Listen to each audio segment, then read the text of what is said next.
हाँ जी बच्चों, करें स्टार्ट। देखो, ये अब गुडविल का मेन और सेकंड लास्ट टॉपिक है। खैर सारे ही टॉपिक मेन है। ठीक। हमने लास्ट टाइम तक करा था जब नया पार्टनर अपनी गुडविल कैश में नहीं ला रहा था, हमने क्या करा था उसका?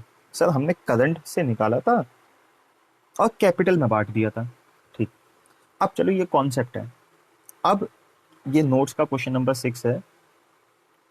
सीधा क्वेश्चन देखो, कॉन्सेप्ट भूल जाओ क्या है ये। बेटा यहाँ देखो, ई और एफ दो पार्टनर हैं, इनका ओल्ड रेशियो 3:1 है। एक नया पार्टनर जी आ रहा है।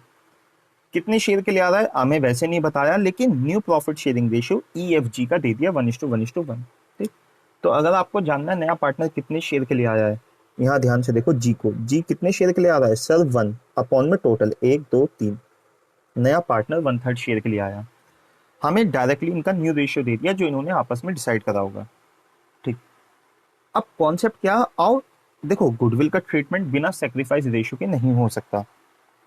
सेक्रीफाइस रेशियो का एक ही काम है, गुडविल डिस्ट्रीब्यूट करने के काम आता है। पूरे चैप्टर में और कुछ काम ही नहीं है। तो सबसे पहले मैं सेक्रीफाइस रेशियो ही निकाल देता हूँ। इसका सॉल्यूशन है सेक्रीफाइस, बल्कि शेयर बोला जाता है, old ratio minus new ratio. ठीक। ई और एफ मैंने निकाला तो ये आया 3/4 1/4 माइनस न्यू रेशियो में डिनोमिनेटर पूरा लेना है 1/3 1/3। बच्चे अगर आप सिर्फ बातों को सुनते भी रहोगे, कॉन्सेप्ट ऑटोमेटिक याद हो जाएगा। मैं एक बात को इतनी बार रिपीट कर दूंगा कि आप भी क्या होगे, हाँ सर अब याद हो गया, आप कहना बंद करिए। और एलसीएम लेते हैं। 4 3 जा 12, 9 माइनस 4 5/12। इसका भी एलसीएम लो।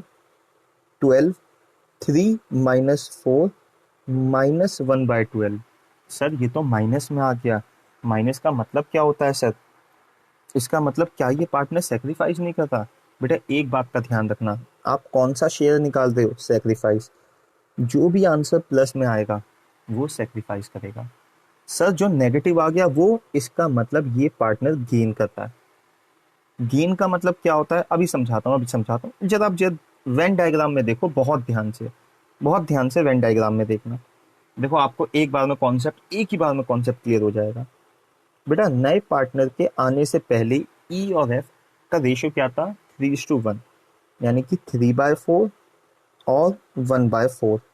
ये ई का था, ये एफ का था। नए पार्टनर के आने के बाद जब नया पार्टनर जी आ गया तो अब इनका रेशियो क्या बन गया? 1:1:1। यानी कि इस पूरे प्रॉफिट को, इस सर्कल को 3 पार्ट में डिवाइड करूं।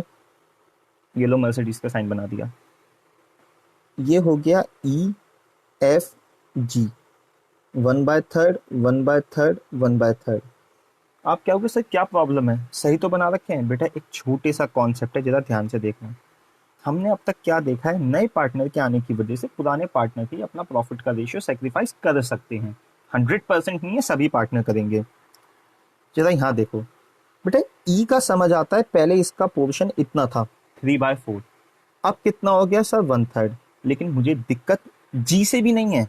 जी तो 1/3 शेयर के लिए आया, मुझे सारी दिक्कत एफ की है। अब जरा ध्यान से देखना, एफ का पहले प्रॉफिट में हिस्सा इतना था। अब जब न्यू रेशियो देखा गया तो उसको इतना हिस्सा और मिल गया। सर इतना हिस्सा कैसे मिल गया? बेटा कॉन्सेप्ट आपको बता रखा है।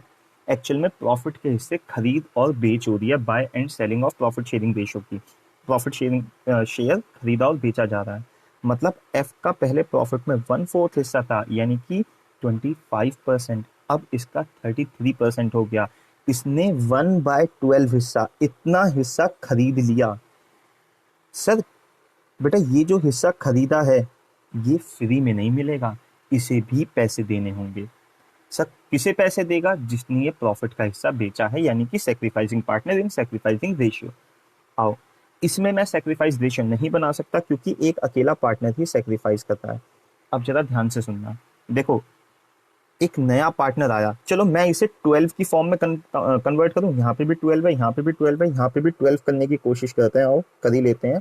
4/12। अब जरा मतलब समझना, जी ने 4/12 प्रॉफिट का हिस्सा खरीदा, एफ ने 1/12 प्रॉफिट का हिस्सा खरीदा। देखो दोनों ने मिलकर कितना हिस्सा खरीदा है, 5/12। वो सारा 5/12 हिस्सा किसने गवाया, ई ने। अच्छा, जी ने जो प्रॉफिट का हिस्सा खरीदा उसके तो वो पैसे लेके आता है, गुडविल का कॉन्सेप्ट हो गया। बेटा जो पुराना पार्टनर ने 1/12 हिस्सा खरीदा यानी कि गेन करा, इसे भी पैसे देने होंगे, फ्री में नहीं मिलेगा। तो एफ ने कहा ठीक है, मैं आपकी बात समझ गया। बेटा ये एफ की बात है। एफ ने कहा ठीक है, मैं पैसे देने के लिए तैयार हूं। इसे कंपनसेशन एंट्री कहते हैं, ट्रीटमेंट ऑफ गुडविल, कुछ भी कह लो। इसे आप ये भी कह सकते हो पुराने पार्टनर की कंपनसेशन एंट्री। तो एफ ने कहा मैं कंपनसेशन देने के लिए तैयार हूं, मैंने 1/12 हिस्सा खरीदा, बताओ कितने पैसे दूं। बेटा इसे भी एक ही जवाब मिला, जितनी goodwill of the firm multiply by जितने से आप गेन करते हो। प्रॉफिट के हिस्से की कीमत दुनिया में कोई नहीं बता सकता, सिर्फ एक ही चीज बता सकती है, that is goodwill of the firm. तो बताओ एफ अब कितने रुपए देगा। Sir goodwill of the firm तो हमें क्वेश्चन में गिवन ही नहीं है, हमें तो ये बताया है नया पार्टनर 50,000 रुपये कैश और 70,000, मैं लिखना भूल गया यहाँ पे, 70,000 रुपये की मशीनरी लेके आ रहा है अपनी गुडविल के लिए। ठीक, बेटा गुडविल ऑफ द फर्म कैसे निकालोगे, याद करो, याद करो वो कॉन्सेप्ट।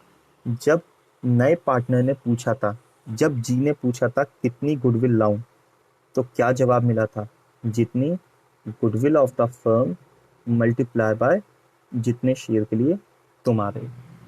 हमें पता है जी कितनी गुडविल ला रहा है, हाँ सर हमें पता है 70 और 50, 7 और 5 12, 1,20,000। गुडविल ऑफ द फर्म हमें फाइंड आउट करनी है, मल्टीप्लाई बाय जी कितने शेयर के लिए आया फर्म में, 1/3 शेयर के लिए। क्या हम यहाँ से गुडविल ऑफ द फर्म नहीं निकाल सकते। गुडविल ऑफ द फर्म कितनी आ जाएगी, 1,20,000 मल्टीप्लाई बाय 3, दैट इज 3,60,000। ठीक, अब पूरी फर्म की गुडविल पता लग गई, आओ एफ की गुडविल निकाल लेते हैं। 3,60,000 एफ ने कितने से गेन करा है, 1/12, ये हो जाएंगे 12, 3 जा 36, 30,000 रुपये एफ को देने हैं। ठीक, तो हमेशा ध्यान रखना जब भी आपको नए पार्टनर की गुडविल पता है, उसका शेयर पता है, तो आप गुडविल ऑफ द फर्म ऐसे निकालोगे, और ये एक बार नहीं बार बार आएंगे ये वाले कॉन्सेप्ट। ठीक, अब सुनो इसकी जनरल एंट्रीज क्या होंगी, आओ इसकी जनरल एंट्री देखते हैं आप। ठीक है, तो देखो सबसे पहले नए वाले पार्टनर को निपटाते हैं। सर नया पार्टनर कैश लेके आया, कैश अकाउंट डेबिट। सर नया पार्टनर मशीन लेके आया, मशीनरी अकाउंट डेबिट। किस चीज के लिए, अपनी गुडविल के लिए, प्रीमियम ऑफ गुडविल। 50, 70, 1,20,000। बेटा गुडविल आते क्या करोगे, सर हमें भी पता है आपको भी पता है, बांट के खा जाएंगे, तो बांट के खाओ। Premium of goodwill account debit to, goodwill किसे मिलेगी, सर जो पार्टनर सेक्रीफाइस करेगा। बेटा सेक्रीफाइस कर कौन रहा है, सर ई अकेला कर रहा है, ई ने प्रॉफिट का हिस्सा बेचा, सारी गुडविल का हकदार वो है, टू ईज कैपिटल अकाउंट। कितने रुपए, 1,20,000। ये तो हमने नए पार्टनर का हिसाब किताब निपटा दिया। अब चलते हैं पुराने पार्टनर की तरफ। पुराना पार्टनर कौन है, ई। बेटा ई ने भी तो प्रॉफिट का हिस्सा खरीदा है, उसे भी तो कितने रुपए देने हैं, उसे कितने देने हैं, सर उसे 30,000 रुपए देने हैं। अब सुनो इसकी जनरल एंट्री क्या होती है।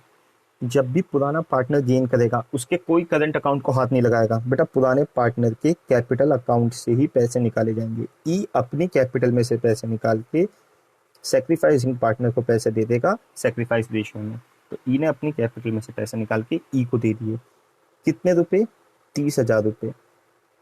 बीइंग गुडविल एडजस्टेड या being E's capital account credited या being F capital account debited, F की कैपिटल से पैसे निकाले ई की कैपिटल में डाले या गुडविल एडजस्ट करिए, आप कुछ भी कर सकते हो। ठीक, सर क्या हम इनकी कंबाइन एंट्री पास नहीं कर सकते।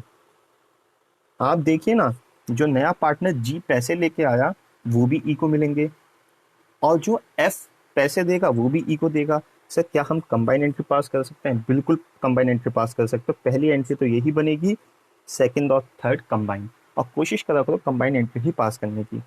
आओ देखें क्या बनेगी, premium of goodwill account debit, ये तो लेके आया जी, आपको पार्टनर का नाम नहीं लिखना, मैं समझाने के लिए लिख रहा हूं। ये तो जी लेके आया, ठीक, जी किसे पैसे देगा, ई को, टू ईज कैपिटल अकाउंट। कितने रुपए, सर 1,20,000। ठीक। बेटा एफ ने भी तो गेन करा है, एफ भी तो अपनी कैपिटल से निकाल के पैसे देगा, तो एफ कितने रुपए देगा? F capital account debit, F देगा 30,000 रुपये और ई को कितने रुपए मिल जाएंगे? 1,50,000 रुपये। ये बताओ, ये वाली बात समझ आती है? ये आपका फुल एंड फाइनल कॉन्सेप्ट था गुडविल का, बस इसमें हिडन गुडविल बची हुई है, बाकी सब कंप्लीट हो चुका है। और यकीन मानो इससे ज़्यादा केसेस है नहीं और इससे आसान कॉन्सेप्ट नहीं है कोई भी। ठीक। अब एक ऐसा क्वेश्चन कराता हूँ जिसमें सब चीज़ें कंबाइन होके आ जाएं, सारी चीज़ें एक साथ आ जाएं। ठीक। आओ, ये है क्वेश्चन नंबर 7। बहुत ध्यान से, बहुत ज़्यादा ध्यान से, कैलकुलेशन है, बहुत मज़ेदार क्वेश्चन है। जितने कॉन्सेप्ट हमने करे हैं वही सारे कॉन्सेप्ट अब आपको यहाँ मिलने वाले हैं। अब देखो क्या लिखा हुआ है। एबीसी पार्टनर इनका रेशियो 5:1। 2 न्यू पार्टनर एडमिटेड, 2 नए पार्टनर आ रहे हैं डी एंड ई, और इनका न्यू प्रॉफिट शेयरिंग रेशियो दे रखा है 3:4:2:1। मैं आगे कुछ कर ही नहीं रहा, पहले तो मुझे पता है जब तक सेक्रीफाइस रेशियो नहीं होगा मैं गुडविल का कोई ट्रीटमेंट नहीं कर पाऊंगा। चलो सेक्रीफाइस रेशियो भी निकाल लेंगे। आगे लिखा हुआ है डी पेज, अच्छा एक नया पार्टनर जो डी आया, page 30,000 for his share of goodwill. नया पार्टनर अपने हिस्से की गुडविल लेके आ रहा है 30,000। ठीक है। ई इज अनेबल टू पे फॉर गुडविल, लेकिन ई अपनी गुडविल कैश में नहीं ला रहा। सर ई को कितनी गुडविल लानी है? बेटा वो भी नहीं बताया। डी और ई दोनों 40,000 रुपये कैपिटल लेके आ रहे हैं। कैपिटल लाने की एंट्री तो सिंपल है, कैश टू कैपिटल, वो तो एक साइड में एक एंट्री पास कर लेंगे। आओ देखते हैं आप पहले सेक्रीफाइस रेशियो।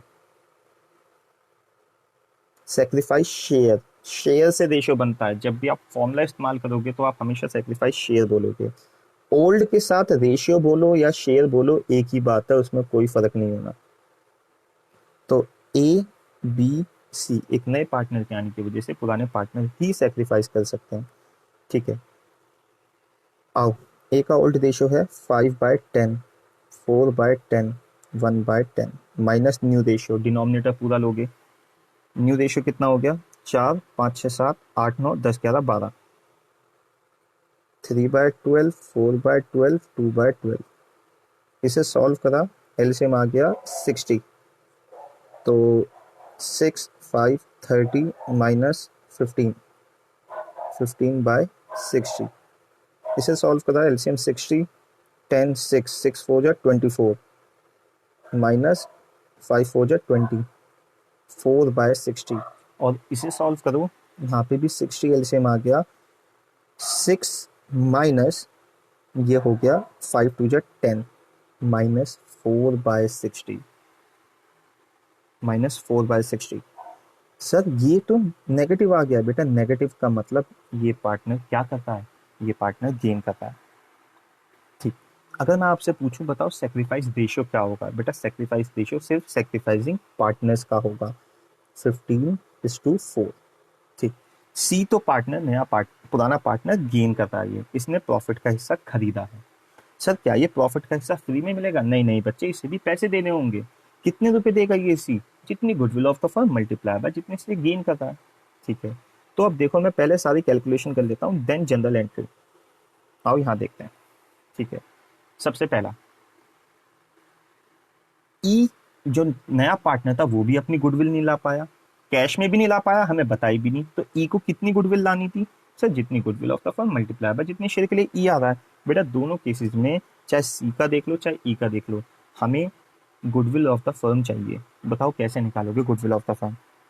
यहाँ ध्यान दो, यहाँ ध्यान दो जल्दी से। सर हमें पता है ना एक नया पार्टनर गुडविल लेके आ रहा है डी। अब याद करो जब नए पार्टनर ने पूछा था कितनी गुडविल लाऊं, तो क्या जवाब मिला था? जितनी goodwill of the firm multiply by जितने शेयर के लिए डी आ रहा है। ठीक है। तो डी कितनी गुडविल ला रहा है जी? 30,000। Goodwill of the firm sir अभी निकालना है। डी कितने शेयर के लिए आ रहा है? न्यू रेशियो में देखो उसका 4, ये आ गया 2/12। इसे काटोगे 1/6, 6 की मल्टीप्लाई करोगे तो गुडविल ऑफ द फर्म आ जाएगी 1,80,000। अब मैं सारी कैलकुलेशन कर लेता हूँ, मेरी गुडविल ऑफ द फर्म आए। ठीक। किस किस की गुडविल निकालनी है? सर पहले तो ई की गुडविल निकाल लीजिए, ई को कितनी गुडविल लानी है? ठीक। जब ई ने पूछा था कितनी गुडविल लाऊं, जितनी goodwill of the firm multiply by जितने शेयर के लिए ई आ रहा है।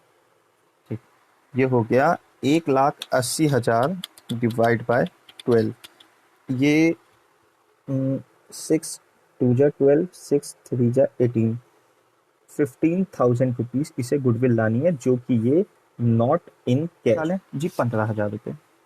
ठीक है, और बेटा बस लास्ट, ई भी अपनी गुडविल किसे देगा, ए और बी को, सेक्रीफाइसिंग पार्टनर को। लास्ट लास्ट एक जो पुराना पार्टनर है उसने भी तो 4/60 प्रॉफिट कर सकती था, उसे कितने रुपए देने हैं, 12,000 रुपये। तो वो भी निकाल लो। बस इस बात का ध्यान रखना, पुराने पार्टनर की कैपिटल अकाउंट से पैसा निकाला जाएगा। कितने रुपए निकालने हैं जी, 12,000 रुपये। कितने हो गए, 30 40 50, ये हो गए टोटल 57। आपको ऐसे लिखना नहीं है, मैं दिखा देता हूँ। ठीक, किस रेशो में बांटा जाएगा सर, 15:4। अच्छा, 15 और 4 हो गए 19। मेरे ख्याल से 19 के टेबल में 57 आता है। 19 प्राइम नंबर है वैसे तो। 9 3 जा 7, 27, 19 × 3, हाँ 19 3 जा, तो 3,000 रुपये। 3,000 मल्टीप्लाई बाय 15, 15 × 3 = 45, और 3,000 multiply by 4, 12,000। Being goodwill adjusted, ये आपका मोस्ट इंपॉर्टेंट कॉन्सेप्ट था, और क्वेश्चन भी ये मोस्ट इंपॉर्टेंट है। अगर आपसे पूछा जाएगा ना, तो इसी टाइप का क्वेश्चन पूछा जाएगा, एक ही क्वेश्चन में सारे कॉन्सेप्ट क्लियर करवा लिए। ठीक, तो इसके बाद हम क्या करेंगे, देखो अभी मैं आपको अगला कॉन्सेप्ट तो वैसे हिडन गुडविल का है, मैं हिडन गुडविल अभी नहीं कराऊंगा।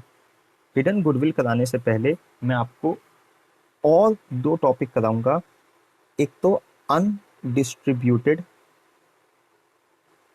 प्रॉफिट एंड लॉसेस, जिन्हें हम बैलेंस शीट के आइटम्स बोलते हैं। ठीक, जिनका हमें कत्लेआम मचाना है। अभी जब समझाऊंगा, जब समझ आ जाएगा क्या कत्लेआम होता है। देन सबसे इम्पॉर्टेंट, रिवैल्यूएशन अकाउंट। अब बच्चे कहेंगे सर रिवैल्यूएशन अकाउंट तो हमने सुना या हमने पढ़ा भी है, इससे आसान तो कोई टॉपिक ही नहीं है। बेटा बहुत आसान टॉपिक है, लेकिन इसमें सबसे इम्पॉर्टेंट एडजस्टमेंट आती है बैड डेब्ट और पीएफडीडी की। अगर आपने ये नहीं समझी, यकीन मानो रिवैल्यूएशन अकाउंट के सारे पॉइंट हो जाते हैं, लेकिन बैड डेब्ट और पीएफडीडी अगर बिना समझे करोगे, रटोगे, कभी नहीं हो पाने का। ठीक, तो अगली वीडियो से हम undistributed profit loss, then revaluation, और उसके बाद हिडन गुडविल करेंगे। हिडन गुडविल 3 स्टेप का फॉर्मूले याद करने, ये बहुत सिंपल है। चलो आज के लिए इतने ही रखते हैं। और हाँ, जितने भी ये क्वेश्चंस हैं, जितने भी आपने कराया, आप टी.एस. ग्रेवाल या कोई सी भी बुक हो, वैसे तो मैं टी.एस. ग्रेवाल प्रेफर करूंगा, सारे क्वेश्चंस करके देख लेना, एक भी क्वेश्चन अटकेगा नहीं। ठीक, सर हमारे पास सॉल्यूशन नहीं है, सॉल्यूशन नेट से मिल जाता है चेक करने के लिए। ठीक, अगर आपको और भी ज़्यादा करना है तो पहले इलस्ट्रेशंस करना, ताकि आपको पता हो कि आप सही जा रहे हो या गलत जा रहे हो। ठीक है, चलो आज की वीडियो में इतने रखते हैं। Bye bye.